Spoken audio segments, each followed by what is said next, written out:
Hi viewers, Karnataka ರುಚಿ ಕ್ರಿಯೇಷನ್ಸ್ಗೆ ಸ್ವಾಗತ. ನಾನು ಇವತ್ತು ವರಮಹಾಲಕ್ಷ್ಮಿ ತಾಯಿಗೆ ಹೇಗೆ ಈಸಿಯಾಗಿ ಸೀರೆ ಉಟ್ಸ್ಬೋದು ಅನ್ನೋದನ್ನ ಶೇರ್ ಮಾಡ್ಕೊಳ್ತಾ ಇದ್ದೀನಿ. ಮೊದಲಿಗೆ ಸೀರೆಯನ್ನು ಪೂರ್ತಿಯಾಗಿ ಹರಡ್ಕೊಂಡು ನಾವು ನಾರ್ಮಲ್ ಆಗಿ ಸೀರೆ ಉಟ್ತೀವಲ್ಲ, ಆ ಕಡೆಯಿಂದ 2.5 ಇಂಚ್ ಅಗಲ ಆಗುವಷ್ಟು ಪ್ಲೀಟ್ಸ್ ಅನ್ನು ಮಾಡ್ತಾ ಬರಬೇಕಾಗುತ್ತೆ. ನಾವು ಇಲ್ಲಿ ಮುಕ್ಕಾಲು ಭಾಗ ಸೀರೆಯನ್ನು ಪ್ಲೀಟ್ಸ್ ಅನ್ನು ಮಾಡಿಬಿಟ್ಟು ನೆಗೆಗಳನ್ನ ಜೋಡಿಸ್ಬಿಟ್ಟು ಕ್ಲಿಪ್ ಅನ್ನು ಸೇರಿಸಬೇಕು. ಒಂದೇ ಕ್ಲಿಪ್ ಅಲ್ಲಿ ಎಲ್ಲ ನೆಗೆಗಳು ಬರುತ್ತೆ ಅಂದ್ರೆ ಒಂದೇ ಕ್ಲಿಪ್ ಅನ್ನು ಸೇರಿಸ್ಕೊಳ್ಳಿ, ಅಥವಾ ಸ್ವಲ್ಪ ಡಿವೈಡ್ ಮಾಡಿಕೊಂಡು 2 ಅಥವಾ 3 ಕ್ಲಿಪ್ ಅನ್ನು ಯೂಸ್ ಮಾಡಿಕೊಂಡು ನೆಗೆಗಳನ್ನ ಜೋಡಿಸ್ಬಿಟ್ಟು ಕ್ಲಿಪ್ ಅನ್ನು ಸೇರಿಸ್ಕೊಳ್ಳಿ. ನಂತರ ಇನ್ನೊಂದು ಬಾರ್ಡರ್ ಅಲ್ಲೂ ಸಹ ನೆಗೆಗಳನ್ನ ಇದೇ ರೀತಿ ಜೋಡಿಸಿ ನಾವು ಕ್ಲಿಪ್ ಅಥವಾ ಪಿನ್ ಅನ್ನು ಸೇರಿಸಬೇಕಾಗುತ್ತೆ.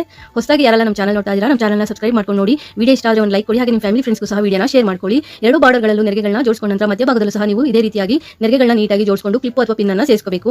ಸಣ್ಣದಾಗಿ ಪ್ಲೀಟ್ಸ್ ಅನ್ನು ಮಾಡ್ಕೊಂಡ್ರೆ ಹೆಚ್ಚು ಪ್ಲೀಟ್ಸ್ ಅನ್ನೋದು ಬರುತ್ತೆ, ಆಗ ಅಲಂಕಾರ ಅನ್ನೋದು ಸಹ ತುಂಬಾ ಚೆನ್ನಾಗಿ ಬರುತ್ತೆ. ನಿಮ್ಮ ಹತ್ರ ಎಷ್ಟು ಸಾಧ್ಯನೋ ಅಷ್ಟು ಸಣ್ಣದಾಗಿ ಪ್ಲೀಟ್ಸ್ ಅನ್ನು ಮಾಡ್ಕೊಳ್ಳಿ. ನೆಗೆಗಳನ್ನ ಈ ರೀತಿ ಮಾಡ್ಕೊಂಡ ನಂತರ ಮಧ್ಯಭಾಗಕ್ಕೆ ಫೋಲ್ಡ್ ಮಾಡಿ ಸೀರೆಯನ್ನು ನಾನು ಇಲ್ಲಿ ಎತ್ತಿಟ್ಕೊಳ್ತಾ ಇದ್ದೀನಿ.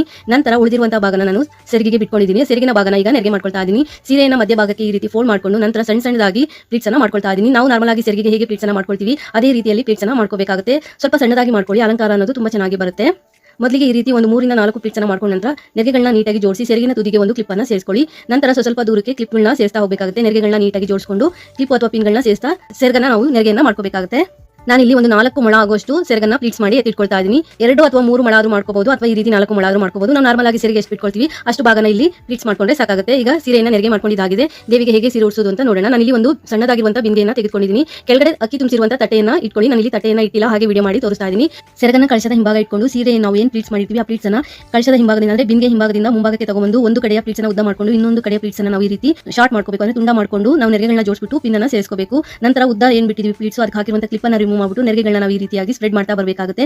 ನೀಟಾಗಿ ನೆರೆಗಳನ್ನ ನಾವು ಇಲ್ಲಿ ಅರೇಂಜ್ ಮಾಡ್ಕೋಬೇಕು. ಎಷ್ಟು ಚೆನ್ನಾಗಿ ಅರೇಂಜ್ ಮಾಡ್ಕೊಳ್ತೀವಿ ಅಲಂಕಾರ ಅನ್ನೋದು ಅಷ್ಟೇ ಚೆನ್ನಾಗಿ ಬರುತ್ತೆ. ನೆರೆಗಳು ಅಲ್ಲಿ ನಿಲ್ತಾ ಇಲ್ಲ ಅಂದ್ರೆ ನೀವು ಗುಂಪಿನಿಂದ ಸೆಕ್ಯೂರ್ ಮಾಡ್ಕೋಬಹುದು. ನಂತರ ಮೇಲ್ಭಾಗದಲ್ಲಿರುವ ಪ್ಲೀಟ್ಸ್ ಅನ್ನು ಸಹ ಇದೇ ರೀತಿ ಬಿಡಿಸ್ಬಿಟ್ಟು ಪ್ಲೀಟ್ಸ್ ಗಳನ್ನ ಸ್ಪ್ರೆಡ್ ಮಾಡ್ಕೋಬೇಕು. ಕೆಳಗಡೆ ಭಾಗದಲ್ಲಿರುವಂತಹ ನೆರೆಗಳನ್ನ ಬಿಡಿಸಿದಂದ್ರೆ ಮೇಲ್ಗಡೆ ಶಾರ್ಟ್ ಆಗಿ ಏನು ಬಿಟ್ಕೊಂಡಿರ್ತೀವಿ ಆ ಪ್ಲೀಟ್ಸ್ ಅಲ್ಲಿ ಇರುವಂತಹ ನೆರೆಗಳನ್ನು ಸಹ ಈ ರೀತಿಯಾಗಿ ನೀಟಾಗಿ ನಾವು ನೆರೆಗಳನ್ನ ಸ್ಪ್ರೆಡ್ ಮಾಡ್ಕೋಬೇಕು.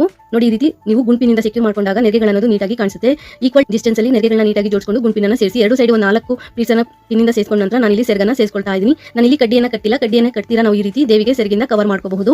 ನಾವು ಸೆರಗಿನ ತುದಿಯನ್ನ ಈ ರೀತಿ ನಾವು ಏನು ಪ್ಲೀಟ್ಸ್ ಮಾಡಿರ್ತೀವಿ ಪ್ಲೀಟ್ಸ್ ಇಂದ ಸ್ವಲ್ಪ ಮೇಲ್ಭಾಗದಲ್ಲಿ ಇಟ್ಟು ನೆರೆಗಳನ್ನ ಸ್ವಲ್ಪ ಸ್ಪ್ರೆಡ್ ಮಾಡ್ಬಿಟ್ಟು ಈ ರೀತಿ ಕಳಶದ ಬಿಂದಿಗೆಯ ಸುತ್ತ ಒಂದು ರೌಂಡ್ ಅನ್ನ ತಗೊಂಡು ಬಂದು ನಾವು ಪಿನ್ನಿಂದ ಅಲ್ಲಿ ಸೆಕ್ಯೂರ್ ಮಾಡ್ಕೋಬೇಕಾಗುತ್ತೆ. ನಾನು ಇಲ್ಲಿ ನೆರೆಗಳನ್ನ ಸ್ಟೆಪ್ ಬೈ ಸ್ಟೆಪ್ ಮಾಡ್ಕೊಳ್ತಾ ಇದ್ದೀನಿ. ಸ್ವಲ್ಪ ಒಂದು ಅರ್ಧ ಇಂಚು ಗ್ಯಾಪ್ ಇಟ್ಕೊಂಡು ಈ ರೀತಿ ಸ್ಪ್ರೆಡ್ ಮಾಡಿ ನಾವು ಪಿನ್ನಿಂದ ಅಲ್ಲಿ ಬ್ಯಾಕ್ ಸೈಡ್ಗೆ ಸೆಕ್ಯೂರ್ ಮಾಡ್ಕೋಬೇಕು. ದೇವಿಗೆ ಸೆರಗನ್ನ ಹಾಕಿದ ನಂತರ ದೇವಿಗೆ ನಾವು ಇಲ್ಲಿ ಡಾಬನ್ನ ಸೇರಿಸಬೇಕು. ನಾವು ಕೆಳಭಾಗದಲ್ಲಿ ಅಂದ್ರೆ ಸೊಂಟದ ಶೇಪ್ ಏನು ಬರ್ತಾ ಇದೆ ಅಲ್ಲಿಗೆ ಒಂದು ಡಾಬನ್ನ ಸೇರಿಸಿ ನಾನು ಇಲ್ಲಿ ತೆಂಗಿನಕಾಯಿಗೆ ಮುಖವಾಡವನ್ನು ಸೇರಿಸಿನಿ. ಸ್ವಲ್ಪ ಮುಖವಾಡ ಸಣ್ಣ ಇದೆ ಅಂತ ಹೇಳ್ಬಿಟ್ಟು ನಾನು ಇಲ್ಲಿ ಹೂವಿಂದ ತೆಂಗಿನಕಾಯಿಯನ್ನ ಕವರ್ ಮಾಡ್ಕೊಳ್ತಾ ಇದ್ದೀನಿ. ಕಳಶದ ಬಿಂದಿಗೆ ನಿಮ್ಮ ಪದ್ಧತಿ ಪ್ರಕಾರ ನೀರು ಅಥವಾ ಅಕ್ಕಿಯನ್ನ ಸೇರಿಸಿ ನಂತರ ಕಳಶದ ಬಿಂದಿಗೆ ಸೇರಿಸುವಂತ ಎಲ್ಲ ಪದಾರ್ಥವನ್ನು ಸೇರಿಸಿ ಮಾವಿನೆಲೆ ಹಾಗೆ ವೀಳ್ಯದೆಲೆಯನ್ನು ಇಟ್ಟು ತೆಂಗಿನಕಾಯಿ ಇಟ್ಟು ದೇವಿಗೆ ಮುಖಪದ್ಮವನ್ನು ಹಾಕಿ ನಿಮ್ಮ ಬಳಿ ದೇವರಿಗೆ ಇಟ್ಕೊಂಡಿರುವಂತಹ ಒಡವೆಗಳಿಂದ ದೇವಿಯನ್ನು ಅಲಂಕರಿಸಿ ನಂತರ ಹೂಗಳಿಂದ ದೇವಿಯನ್ನು ಅಲಂಕರಿಸಿ ಪೂರ್ತಿಯಾದ ಅಲಂಕಾರ ಆದ ನಂತರ ನೀವು ಇಲ್ಲಿ ದೇವಿಯನ್ನು ನೋಡ್ತಾ ಇರಬಹುದು. ದೇವಿ ಹೇಗೆ ಕಾಣಿಸ್ತಾ ಇದ್ದಾರೆ ಅಂತ.